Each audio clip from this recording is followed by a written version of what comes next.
NDA আসন এৰি দিয়াটো আপোনালোকে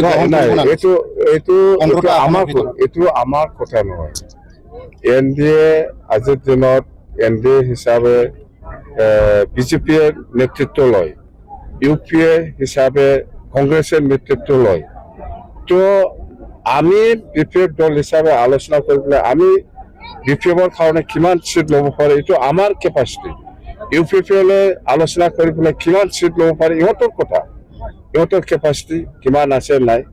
আমি আমাৰ কেপাচিটি মতে আলোচনা কৰি আমি চিটটো ল'ম, এইটো আমাৰ বিপিএফ দলৰ কথা। আজিৰ দিনত ইউপিপিএলে আলোচনা কৰি পেলাই কিমান চিট ল'ব পাৰে ইহঁতৰ দায়িত্ব, এইটো হ'ল এলায়েন্সৰ নিয়ম। এইটো নতুন 11টা 12টা 10টা এইবিলাক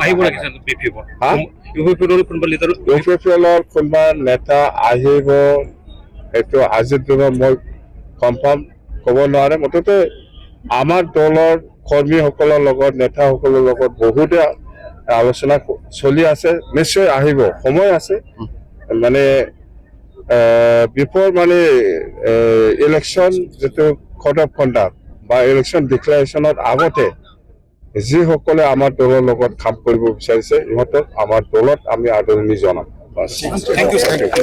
নহয় আমি এতিয়া বিপিএফ বা বিজেপি বা যিমান এলায়েন্স আছে এনডিএ কোনটো দলে কিমান সঁচাকৈ কিমান চিট পাব, বিজেপি হিচাপে নিজাববীয়া কিমান চিট খেলিব বা এজিপি হিচাপে বা ইউপিপিএল হিচাপে বা কোনোবা যেনিবা গণশক্তি বহুত দল আছে এনডিএ, কোন দলে কিমান চিট পাব এতিয়ালৈকে ফাইনেল হোৱা নাই। হয় আমি শুনি আছো, বাতৰিত আমিও দেখিছো যে এনেকুৱা চিট পাব, বিপিএফে এনেকুৱা চিট পাব, বিজেপি এনেকুৱা।